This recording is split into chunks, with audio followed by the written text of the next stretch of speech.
In the heart of Saudi Arabia, there is a place where almost nothing survives. No rivers, no forests, just heat and silence. For centuries, this desert has beaten back anyone who tried to tame it. But now, someone is trying to do something no one has ever dared on this scale. Saudi Arabia is building an airport, bigger than most cities. 6 runways, 57 square kilometers. A whole aerotropolis built around aviation. Not in a mild climate, not on a calm coastline, but here, in one of the harshest environments on Earth. This is not just construction. It is a direct challenge to physics, to nature, and to time itself. The desert waits. It stretches beyond the horizon, a vast expanse of cracked earth and shifting dunes. The sun does not rise here. It attacks. Temperatures soar past 50 degrees. The air itself seems to shimmer in defiance, bone dry and heavy with silence. There are no rivers to cut through this emptiness, no trees to offer shade. Only rock, sand, and the relentless wind, carrying dust that scours everything it touches. Nothing is gentle. Each grain of sand is a tiny weapon, whipped across the ground by gusts that erase footprints and swallow the edges of roads. Machinery rusts, glass blisters, steel warps. Even the simplest act, pouring concrete, laying a cable, becomes a battle against heat and dust. In the distance, mirages flicker, promising water that never comes. The desert is not a blank canvas. It is an adversary, patient and undefeated. Time here moves differently. Days bleed into nights with no relief. The ground remembers every failed attempt to conquer it. Bones of old projects lie buried beneath the surface, claimed by the sand. To build anything permanent in this place is to declare war on nature itself. The desert does not forgive. It waits for the moment when ambition falters, and then it moves to reclaim what was never truly taken. 57 square kilometers. That is the footprint drawn in the sand for King Salman International Airport, an area that nearly matches the size of Manhattan. Not a terminal, not a runway, but an entire city mapped onto emptiness. Manhattan packs millions into its 59 square kilometers. Here, the only neighbors are wind and sun, until the bulldozers arrive. Numbers begin to lose meaning. Los Angeles International Airport sprawls across just 14 square kilometers. Heathrow, a global icon, covers 12 square kilometers. Even Dubai's airport, built for spectacle, claims only 20 square kilometers.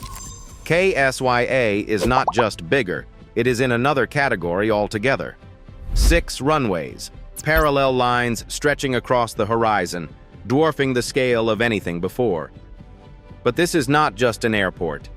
The master plan calls for an aerotropolis, 12 square kilometers set aside for hotels, offices, shops, and homes. Imagine an entire urban ecosystem, wrapped around aviation, rising from a place where nothing should grow. What does it take to keep a city alive in the desert? How do you supply water, power, and shade when the earth itself resists every intrusion? The numbers are not just impressive, they are a challenge hurled at the elements. Here, ambition is measured in square kilometers, and the desert is watching. 6 runways, set side by side, slice through the desert's emptiness.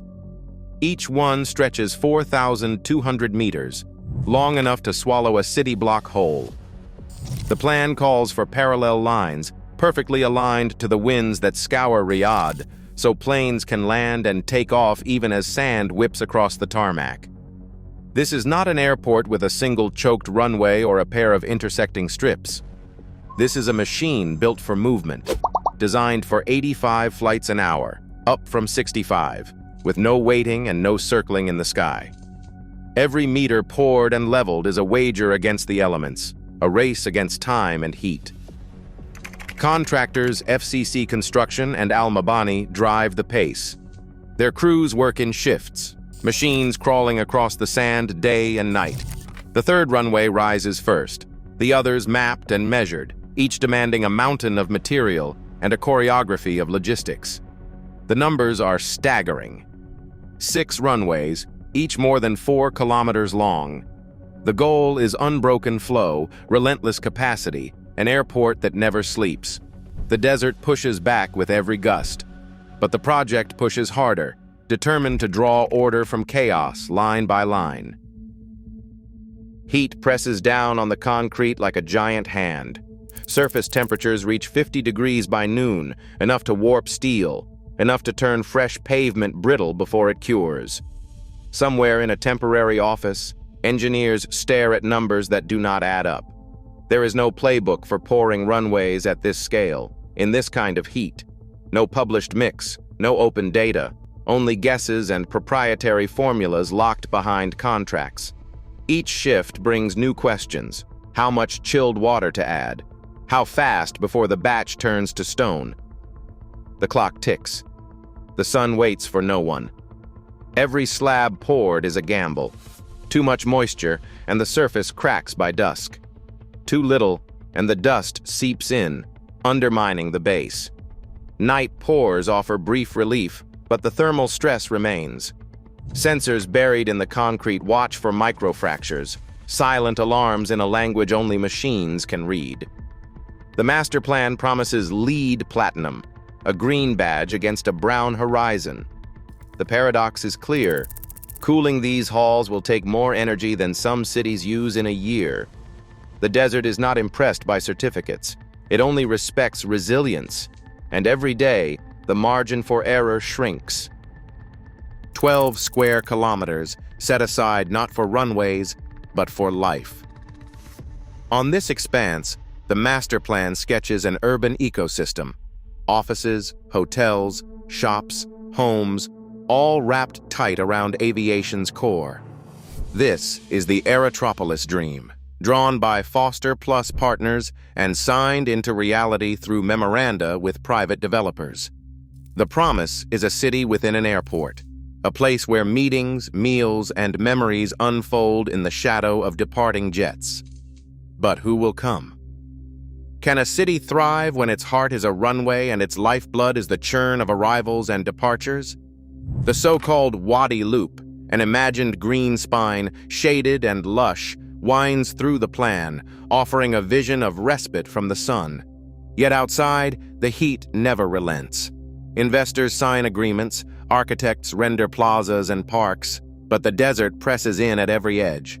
12 square kilometers is a bold wager that people will choose to live, work, and linger in a place born not from history, but from pure ambition. The clock is running. The world is watching. And the question hangs in the air. Can this Aerotropolis become more than a mirage?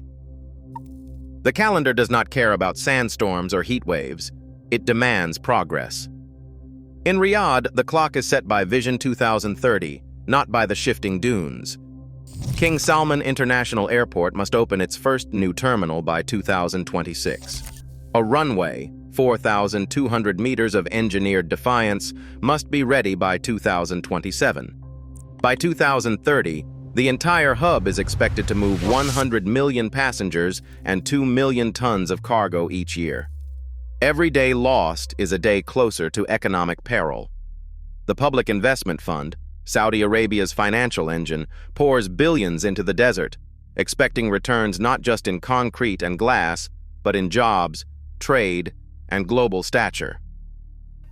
KSYADC, the development company, is under relentless pressure. Delays are not a public embarrassment, they are a threat to the nation's future. The world's largest airport is not just a feat of engineering, it is a political promise. And the desert, indifferent to deadlines, waits to see who will blink first. The desert does not debate, it watches. Billions in steel, glass, and concrete rise against its silence, a national wager written in runway lines and terminal lights. There are no leaked memos, no public quarrels, no visible cracks in the official story. Only the quiet weight of expectation, measured in square kilometers and years left on the calendar. The world's largest airport, promised as a new heart for Riyadh, stands as both a monument and a question. Can this much ambition survive in a place that has buried so many dreams before? Or will the desert, indifferent and patient, wait for the moment when the last plane lifts off and the wind begins its slow work once again? The answer remains unwritten. For now, the desert holds its breath. Steel, glass, and concrete defy sand and time. The desert waits. Vision. 2030 sets deadlines. The wind sets none. Every cooling system, every runway seal is a wager against physics and patience. In the end, whose rules will define the future? Human ambition or the desert's silence?